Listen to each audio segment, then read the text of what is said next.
Qu'est-ce que tu cherches?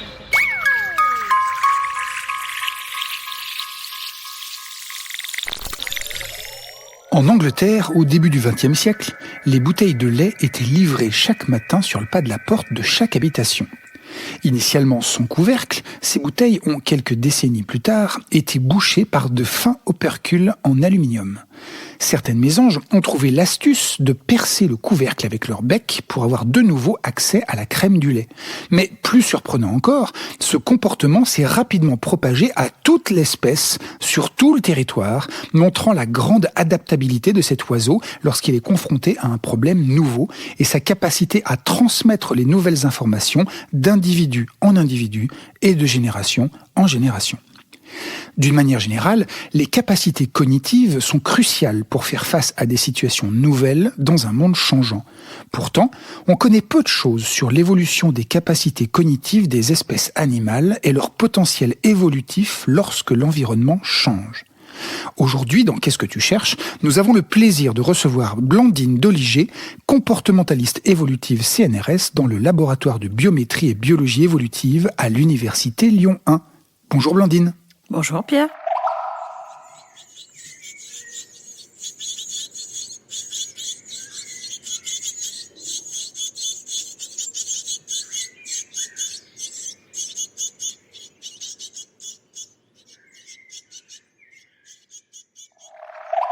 Blandine, est-ce que tu peux nous expliquer ce qu'on vient d'entendre ? On vient d'entendre des oisillons de mésanges qui réclament à manger, qui sont dans le nid et qui réclament à manger aux parents. Tu t'intéresses donc aux oiseaux et en particulier à la mésange charbonnière et tu travailles sur le lien entre ses capacités cognitives et son succès reproducteur, c'est bien ça ? Oui, alors le terme capacité cognitive, en fait, ça regroupe beaucoup de traits différents que on peut définir comme l'ensemble des mécanismes au travers lesquels les animaux vont percevoir et gérer les informations qui viennent de leur environnement et à partir de là, décider d'agir à partir de ces informations. Alors comme exemple de capacité cognitive, on peut citer l'innovation, l'apprentissage, la mémorisation. Donc ça, c'est des capacités qui ont fait l'objet de nombreuses recherches dans le monde animal. Et toi en particulier, tu t'intéresses à laquelle ? Chez la mésange charbonnière, qui est l'un de nos modèles d'études, à l'innovation. Dans nos travaux précédents, on a montré qu'il y avait un lien entre la capacité des oiseaux à résoudre un nouveau test qu'on leur propose, donc leur capacité d'innovation, et leur succès final au moment de la reproduction. Et donc la question, c'est quels sont les mécanismes, enfin une des questions sur lesquelles on travaille, c'est quels sont les mécanismes qui sont à l'origine de ce lien. C'est le sujet d'une partie de mes recherches. Et pourquoi la mésange ? Alors le projet de recherche actuel porte sur deux espèces en fait, la mésange charbonnière et le gobe-mouche à collier. Alors pour le moment, on s'est surtout focalisé sur la mésange charbonnière, parce qu'elle se caractérise par des capacités cognitives remarquables, comme on a vu dans l'introduction, et elle s'étudie très facilement à l'état sauvage, en particulier parce qu'elle va utiliser des nichoirs artificiels. Donc c'est un très bon sujet de recherche. Mais on a aussi beaucoup de données qui sont en attente sur notre deuxième espèce, le gobe-mouche à collier. Et ce qui va être intéressant, c'est de regarder aussi les différences entre les deux espèces, parce que d'une part, sur le plan pratique, on ne peut pas tester les mêmes capacités cognitives entre les deux espèces, en tout cas avec nos tests à nous. Et ensuite, des différences, elles sont théoriquement attendues entre les deux espèces parce qu'elles ont un mode de vie qui est un peu différent, puisque la mésange est sédentaire alors que le gobe-mouche, c'est un migrateur. Et où est-ce que tu fais tes recherches ? Les animaux, est-ce qu'ils sont en captivité dans ton laboratoire ou est-ce que tu les étudies dans leur milieu naturel ? Oui, on les étudie dans leur milieu naturel sur un site qui est localisé sur l'île de Gotland en Suède. Alors pourquoi cette île ? Elle est intéressante. Alors il y a un suivi à long terme qui a été lancé là-bas dans les années 80 et un de ses intérêts principaux, c'est qu'elle n'a pas été colonisée par les mustélidés. Qu'est-ce que c'est un mustélidé ? Toutes les espèces comme les belettes, les hermines, les fouines, les martres, etc. Et en fait, ce sont les prédateurs principaux des oiseaux qui nichent comme ça dans les nichoirs sur le continent.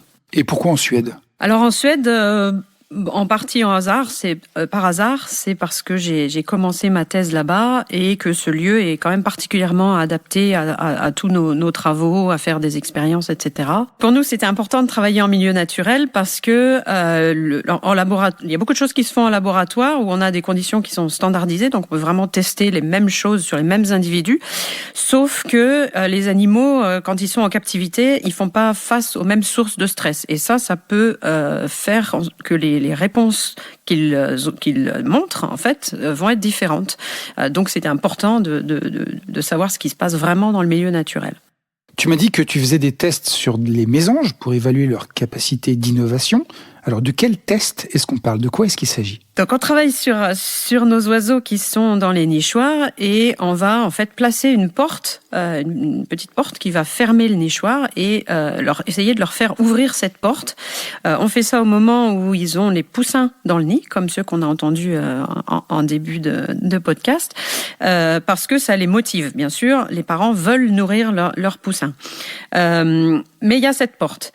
Et donc, ils doivent trouver le moyen de l'ouvrir. Alors, pour la mésange, la façon d'ouvrir, ce qu'on a fait, c'est d'accrocher une petite ficelle à cette porte et il faut qu'ils tirent sur cette ficelle pour pouvoir ouvrir la porte. Mais la nouveauté, c'est qu'il faut qu'ils tirent avec la patte et non pas avec le bec. Tirer avec le bec, ça, c'est des choses qu'elles font naturellement, alors qu'avec la patte, c'est pas dans leur répertoire comportemental de base, donc il faut qu'elles innovent. Et du coup, vous empêchez les parents d'atteindre les poussins. J'imagine que ça dure pas trop longtemps non plus? Non, pas d'inquiétude. En fait, le test ne dure qu'1 heure. Et au bout d'1 heure, on va tout retirer. On va laisser les parents librement accéder à leurs poussins. Et en plus, on prend la précaution de ne faire ce test que si les poussins sont en forme et n'ont pas déjà très faim avant le test. Et du coup, les résultats, est-ce que ce test fonctionne? Avec quelle efficacité? Oui, alors ça marche. On a à peu près la moitié des parents qui vont réussir le test. Souvent, un des 2 parents dans le couple. En fait, ceux qui trouvent comment entrer, c'est ceux qui arrivent à faire le lien, on peut dire qu'ils percutent, qui vont faire le lien entre le moment où ils vont toucher la ficelle pour la première fois et voir que ça fait bouger légèrement la porte. Et à partir de là, ils vont se focaliser là-dessus jusqu'à trouver qu'il faut la tirer et que ça ouvre la porte et pouvoir entrer. Dans tes recherches, quelles sont les questions que tu te poses? Alors, il y a 3 questions principales. La première, c'est d'abord... est-ce qu'il y a de la variation de ces capacités entre les individus? La réponse est oui. Et surtout, pourquoi? Est-ce que c'est dû plutôt à l'environnement extérieur ou bien à des caractéristiques propres à l'individu? Lesquelles? Est-ce que tu as des réponses à cette première question? On est en train d'y travailler. Par exemple, pour l'instant, on sait que la performance à ce test qu'on leur propose, elle va diminuer avec l'âge des oiseaux. Et au printemps dernier, on a fait des mesures, les mêmes mesures avec le même test dans de nombreuses populations dans toute l'Europe, grâce à des collaborations multiples. Et ça va nous permettre de tester le rôle de différentes conditions environnementales sur le succès des oiseaux au test. Alors ça, c'était la première question sur 3. Quelle est la deuxième question que tu te poses? Alors la deuxième question, c'est pourquoi est-ce que les individus qui réussissent notre test sont meilleurs derrière pour élever leurs jeunes? C'est-à-dire quels est ou quels sont le ou les mécanismes qui vont expliquer ce lien? Est-ce que la capacité d'innovation, en fait, influe sur la capacité à élever les jeunes? Voilà, c'est ça. Et du coup? Alors, il faut envisager plusieurs choses. La première explication de ce lien, ça serait que les oiseaux ont des meilleures capacités cognitives parce qu'ils ont plus de poussins. Plus exactement, ils ont une meilleure performance à notre test, ils réussissent mieux le test parce qu'ils sont plus motivés, parce qu'ils ont plus de poussins. A priori, on a réussi à montrer que ce n'était pas une question de motivation. Le deuxième mécanisme, c'est est-ce qu'ils ont plus de poussins parce qu'ils ont de meilleures capacités cognitives, c'est-à-dire dans l'autre sens. Et là, nos résultats montrent que, a priori, c'est un mécanisme qui est possible. On a trouvé que les parents qui réussissaient mieux le test apportaient plus de proies à leurs jeunes, donc ils avaient un taux de nourrissage supérieur, et donc ce qui peut expliquer que derrière, ça se passe mieux pour le succès de la reproduction. Et puis un troisième mécanisme, est-ce qu'on peut envisager qu'il y a un autre facteur, par exemple la condition physique générale des oiseaux, et ce facteur-là qui soit, lui, responsable à la fois du fait qu'ils ont des meilleures capacités cognitives, et d'une part, et d'autre part, qu'ils ont de meilleures capacités de reproduction. Et là aussi, on travaille dessus. Voilà, c'est le principe de la recherche, c'est en cours, on n'a pas encore toutes les réponses.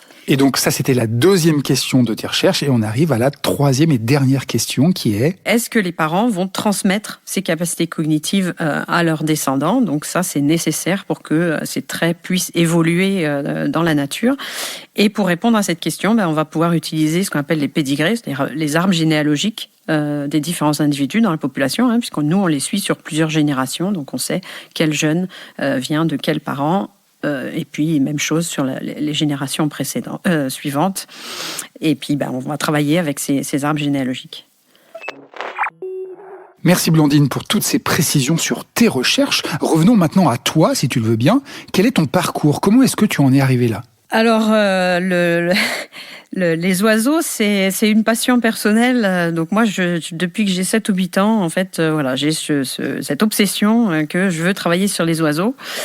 Ça m'a suivi toute mon enfance, toute mon adolescence. Et puis, arrivé au lycée, évidemment, là, on commence à rentrer un petit peu plus dans du concret. La question se posait, ok, travailler avec les oiseaux, mais pour faire quoi ? Et puis, on m'a aiguillé, on m'a dit, tu peux essayer de faire de la recherche et ensuite d'utiliser les oiseaux comme des modèles d'études. Je me suis dit, allons-y. J'ai tenté et ça a marché. J'ai suivi un cursus d'écologie et en fait, ces questions-là m'ont beaucoup plu, m'ont vraiment beaucoup intéressé. Donc, c'est vraiment l'association conjointe de deux choses qui m'ont vraiment intéressé. Les thèmes en écologie, mais aussi le modèle d'études sur lequel on travaille. Est-ce que tu peux nous raconter une expérience qui t'a marqué justement dans ce parcours scientifique ? Justement, j'étais un petit peu dans cette obsession sur les oiseaux et quand je suis arrivée à l'époque en DEA, donc maintenant c'est l'équivalent du Master 2, voilà, il a fallu chercher un stage de recherche et je suis allée rencontrer les gens et j'ai dit en fait à mon futur directeur de recherche que voilà, je voulais travailler sur les oiseaux. Il m'a répondu, l'air un petit peu embêté, mais dans la recherche, il faut pas choisir le modèle d'étude, il faut choisir la question et après on adapte le modèle d'étude à la question. Et en fait, ça a un petit peu glissé sur moi. Moi, je savais que je voulais travailler sur les oiseaux, donc je suis restée sur mon idée. Aujourd'hui, chez toi, lorsque tu quittes le labo, est-ce que tu continues à regarder les oiseaux ou est-ce que tu arrêtes quand même quand tu fermes la porte ? Non, c'est une passion. Donc, dès que je vois un oiseau, je le regarde, je l'observe, j'en profite. Non, j'arrête jamais. Mais toute la nature en général. Hein. Moi, c'est vrai que je fais beaucoup de télétravail et comme je vis à la campagne, j'ai vraiment beaucoup de choses à regarder par la fenêtre, à toute la nature autour de moi. Est-ce qu'il y a des idées reçues dans ton domaine de recherche auxquelles tu voudrais aujourd'hui tordre le cou ? Oui, alors il y a une idée et j'ai fait une animation il y a encore quelques jours et on m'a encore reposé cette question-là. Est-ce que c'est les espèces sur lesquelles on travaille, c'est des espèces en danger ? Bon, non. C'est souvent ce que les gens ont en tête, c'est-à-dire qu'on va travailler parce qu'il y a un objectif de conservation derrière, il faut faire quelque chose pour les aider, ces oiseaux. Mais non, en fait, on va faire de la recherche sur toutes les espèces. D'abord parce qu'elles sont toutes aussi intéressantes les unes que les autres, et ensuite parce que il faut un socle de connaissances fondamentales avant de pouvoir participer à la conservation, à la restauration de certaines populations. Donc, la conservation se nourrit de la recherche fondamentale en écologie, en comportement, etc. Et donc, c'est aussi très intéressant de travailler sur des espèces qui sont pas du tout en danger, parce qu'on va aussi pouvoir aller plus loin, faire plus de choses que si on travaillait uniquement sur des espèces en danger. Comment est-ce que tu penses que ton métier va évoluer dans, disons, la décennie à venir ? Où est-ce que toi, tu te vois aussi personnellement dans 10 ans ? Alors, le métier va évoluer. Bon, je dirais qu'il a déjà commencé à évoluer. D'une part, on profite vraiment de beaucoup de développement technologique. Alors, d'un côté, dans l'analyse des données, ça, j'imagine que ça va continuer à se développer avec l'apport de l'intelligence artificielle qui va percoler un petit peu partout. Et puis aussi, nous, dans notre domaine plus particulièrement, sur l'acquisition des données. En fait, on a beaucoup de technologies liées à des capteurs, donc les GPS, capteurs de température, de vitesse, etc., qui vont nous permettre d'aller plus loin dans ce qu'on peut proposer comme mécanisme derrière les processus qu'on voit, mais qui sont encore des fois simplement des boîtes noires. Il y a aussi l'aspect de sciences participatives qui est intéressant et j'espère qu'il va pouvoir effectivement aussi se développer, mais vraiment encadré par les scientifiques. La science participative, ça peut être très très très intéressant, mais il faut que ça soit chapeauté par des scientifiques quand même. Et en ce qui te concerne, toi, où est-ce que tu penses que tu seras ? Alors, moi, Depuis le début de mes recherches, en fait, je travaille vraiment sur ce qu'on appelle des projets à long terme, des suivis à long terme, des suivis individuels à long terme. On va chaque année retourner sur dans les mêmes populations pour suivre les individus année après année. Et c'est la longueur de ce suivi qui, en elle-même, est intéressante. On va pas finir de répondre à des questions. Il y aura toujours des nouvelles questions. Et le fait de continuer à collecter ces données sur des années, des décennies pour certains suivis, en soi, c'est intéressant et ça donne de la puissance pour aller creuser d'autres questions. Et avec des développements justement des scientifiques et technologiques, il y a des questions qu'on ne se posait pas il y a 20 ou 30 ans, auxquelles on peut répondre maintenant parce qu'on a justement ces données à long terme. Donc en soi, les suivis à long terme, c'est quelque chose un outil vraiment, vraiment intéressant dans notre domaine. Le problème, c'est de s'organiser pour arriver à les maintenir, à les faire vivre, ces suivis à long terme, parce qu'on manque de financements récurrents qui sont vraiment dédiés simplement à un suivi standardisé, alors que en soi, c'est vraiment une mine d'or d'informations et on ne sait pas toujours ce qu'on va pouvoir en tirer, mais ça peut être 10 ans après seulement que ça va venir. Merci beaucoup Blandine de nous avoir fait découvrir ton métier et tes recherches. Qu'est-ce que tu cherches est un podcast produit par le CNRS. Retrouvez tous les épisodes sur vos applications de podcast préférées et si cet épisode vous a plu, n'hésitez pas à le partager autour de vous.